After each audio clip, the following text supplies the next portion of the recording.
আসসালামু আলাইকুম বন্ধুরা, কেমন আছো সবাই? আশা করি তোমরা সকলে খুব ভালো আছো। আমিও তোমাদের বন্ধু ভালো আছি। রমজান স্পেশাল রেসিপি নিয়ে হাজির হয়ে গেছে তোমাদের কাছে। রোজার মাসে ইফতারের টেবিলে যদি হালিম না থাকে তা মনে হয় কি জানি নেই, খুব ফাঁকা ফাঁকা লাগে। তাই তোমাদের সঙ্গে হালিমের রেসিপি শেয়ার করতে চলে এসেছি। হালিম বানানোর জন্য এখানে 500 গ্রাম মতো বিফ নিয়েছি। চর্বিযুক্ত বিফ নেবে, তাহলে হালিমের স্বাদটা ভালো থাকবে। আর নিয়েছি 500 গ্রাম মতো পেঁয়াজ কুচি আর কিছু শুকনো মশলা, স্বাদ মতো লবণ, ঝাল লঙ্কা, লাল লঙ্কা, ধনে গুঁড়ো, জিরে গুঁড়ো, মিট মশলা 1 চামচ আর হলুদ গুঁড়ো 1 চামচ। সব মশলাই আমি 1 চামচা করে নিয়েছি আর স্বাদ মতো লবণ। হালিম বানানোর জন্য তোমরা ডালটা আগের দিন রাত্রেবেলায় ভিজিয়ে রেখে দেবে। এখানে 2 চামচা খেসারি ডাল দিয়ে দিয়েছি। কলাইয়ের ডাল দিয়ে দিলাম 2 চামচা, 2 চামচা দিয়ে দিলাম ছোলার ডাল। হালিম বানানোর জন্য 5 থেকে 7 রকমের ডাল লাগে। আর একটা সাইডে আমি নিয়েছি 1 কাপ মতো মসুর ডাল, 1 কাপ মতো মুগ ডাল, 1 কাপ মতো সাদা মুগ, 1 কাপ গোবিন্দভোগ চাল আর 1 কাপ ডালিয়া দিয়ে এগুলোকে আমি ভিজিয়ে নেব। জল দিয়ে সারা রাত ভিজিয়ে রেখে দিয়েছি, তাহলে পরের দিন সেদ্ধ করতে আমাদের সুবিধা হবে। বন্ধুরা, আমার এই হালিমের রেসিপি যদি তোমাদের ভালো লেগে থাকে তো অবশ্যই চ্যানেলটাকে সাবস্ক্রাইব করে দিবে, আর ফেসবুকে দেখে থাকলে পেজটা ফলো করে দেবে। এখানে আমি 250 গ্রাম মতো পেঁয়াজ লম্বা করে কেটে নিয়েছি। এবার কড়াই গরম করে এর মধ্যে 200 গ্রাম মতো সাদা তেল দিয়ে দিলাম আর 2 চামচা মতো ঘি দিয়ে দিলাম ফ্লেভারের জন্য। দিয়ে আমি পেঁয়াজগুলোর বেরেস্তা করে নেব।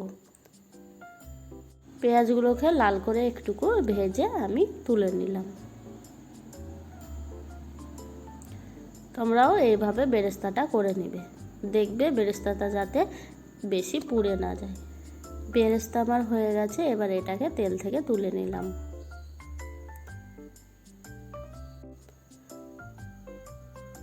দেখো বন্ধুরা, সারা রাত ভেজানোর ফলে ডালগুলো কেমন ফুলে গেছে। এটা সিদ্ধ করতে আমাদের খুব সহজ হবে। এবার ডালগুলো একটা প্রেসার কুকারের মধ্যে দিয়ে দিলাম।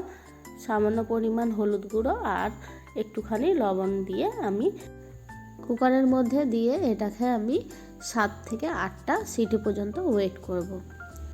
ডালটা সিদ্ধ হয়ে গেছে, এবার এটাকে আমি একটা কড়াইয়ে ঢেলে নিলাম। অন্যদিকে আরেকটা ডাল ভিজিয়ে রেখেছিলাম, এটাকেও আমি প্রেসারের মধ্যে দিয়ে সেদ্ধ করে নেব। এই ছোলার ডালটা যখন সেদ্ধ করবে তখন ছোলার ডাল সেদ্ধ করার টাইমে গ্যাসের ফ্লেমটা একটুকু কমিয়ে সেদ্ধ করবে, তাহলে কি হবে, ডালটা তলায় লেগে যাবে না। আঁচ বাড়িয়ে করলে তলায় লেগে যাওয়ার চান্স থাকে। এখানেও সেম একটুখানি লবণ আর একটুখানি হলুদ দিয়ে ডালটা সেদ্ধ করে নেব। 6 থেকে 7টা সিটি পর্যন্ত ওয়েট করব। ডালটা ওদিকে সিদ্ধ হতে থাক, এদিকে মাংসটাও আমরা রান্না করে নিই। মাংসটা দিয়ে দিলাম কুকারের মধ্যে আর 500 গ্রাম পেঁয়াজ কুচি দিয়ে দিলাম, 2 চামচা আদা রসুন বাটা আর যে শুকনো মশলাটা আমরা তৈরি করে রেখেছিলাম ওই শুকনো মশলাটা দিয়ে দিলাম, 2টো তেজপাতা আর 100 গ্রাম মতো সরষের তেল। যেহেতু আমরা হালিমের জন্য মাংসটা রান্না করছি, তাই মাংসটা একটুকু নরম করব আমরা। প্রেসার কুকারে ঢাকনা লাগিয়ে এটাকে আমরা 3 থেকে 4টে সিটি পর্যন্ত ওয়েট করব। এইভাবে খুন্তি দিয়ে একটুকু নেড়ে নেবে, তাহলে মাংসের গায়ে মশলাগুলো ভালো লেগে যাবে। আর দিয়ে দিয়েছি একটা টমেটো কুচি, তাহলে গ্রেভিটা খুব সুন্দর টেস্ট আসবে। মাংসটা সেদ্ধ হয়ে গেছে বন্ধুরা, এটাকে চলো কষে নিই। সেদ্ধ মাংসটা আমি কড়াইয়ের মধ্যে দিয়ে দিলাম, দিয়ে ভালো করে মাংসটা কষে নেব যাতে এর জলগুলো শুকিয়ে যায়। এই সময় গ্যাসের ফ্লেমটা আমি বাড়িয়ে নেব, দিয়ে এটাকে 7 থেকে 8 মিনিট মতো ভালো করে কষিয়ে নেব। মাংস কষানো আমার রেডি হয়ে গেছে, দেখো ওপর থেকে তেল ছেড়ে গেছে। ঠিক এই পর্যায়ে যখন আসবে তখন গ্যাসের ফ্লেমটা বন্ধ করে দেবে। অন্যদিকে ডালও আমার সেদ্ধ হয়ে গেছে, কি সুন্দর গলে গেছে। দেখো এইরকমই গলা গলা করবে তোমরা। 2 রকম সেদ্ধ ডালকে এবার আমরা এক জায়গায় করে মিশিয়ে নিলাম। এবার একটা মাডলারের সাহায্য নিয়ে ডালটাকে আরও আমরা একটুখানি ম্যাশ করে নেব, যাতে একদম ডালগুলো গলে যায়। ডালগুলো যতটা গলে যাবে হালিমের স্বাদ তত বেশি আসে। কন্টিনিউ এটাকে 5 মিনিট ধরে গলিয়ে নেব। 5 মিনিট পর এর মধ্যে আমি 3 কাপ মতো গরম জল দিয়ে এটাকে একটুকু পাতলা করে নেব।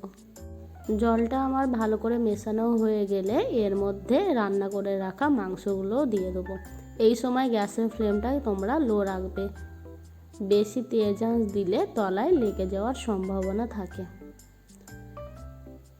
ডালের সঙ্গে মাংস আমার মেশানো হয়ে গেছে। এবার মাংস মেশানোর পর এর মধ্যে দিয়ে দেবো 4 থেকে 5 ড্রপ মতো মিঠা আতর। ভেজে রাখা বেরেস্তাগুলোও দিয়ে দিলাম, আর দিয়ে দিলাম 1 চামচা মতো কেওড়ার জল। গোলাপ জল তোমরা অপশনাল, এটা ইউজ করতে পারো। আমার গোলাপ জলের গন্ধটা খুব একটা ভালো লাগে না, ওই জন্য আমি গোলাপ জলটা স্কিপ করেছি। সবগুলোকে আরেকবার ভালো করে আমরা মিশিয়ে নেব।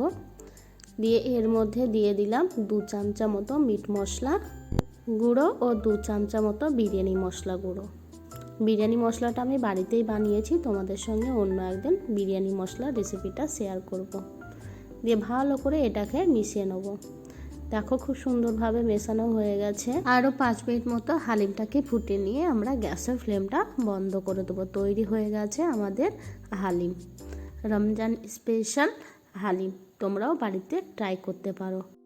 বন্ধুরা, আমার এই হালিমের রেসিপি তোমাদের যদি ভালো লেগে থাকে তো প্লিজ আমার চ্যানেলটাকে সাবস্ক্রাইব করে দিও, ভিডিওতে একটা লাইক দিয়ে দিও, আর কমেন্টে জানাবে আমার এই হালিমের রেসিপিটা কেমন লাগলো। সার্ভ করার সময় হালিমের ওপর থেকে একটুখানি বেরেস্তা দিয়ে দেবো। এই হালিমটা আমরা ধনেপাতা কুচি ও কাগজি লেবুর সঙ্গে আমরা সার্ভ করব। খাবার টাইমে ওপর থেকে একটু ধনেপাতা দিয়ে দেবে আর কয়েক ফোঁটা লেবুর রস দিয়ে দেবে, তাহলে স্বাদটা আরও বেড়ে যাবে। আমার তো খুবই পছন্দের একটা খাবার, হালিম না হলে আমার রোজা ইনকমপ্লিট। তোমরাও ট্রাই করতে পারো, আশা করি তোমাদের সকলে ভালো লাগবে রেসিপিটা। পরে আবার দেখা হবে নতুন একটা রেসিপি নিয়ে, ততক্ষণে টাটা বন্ধুরা।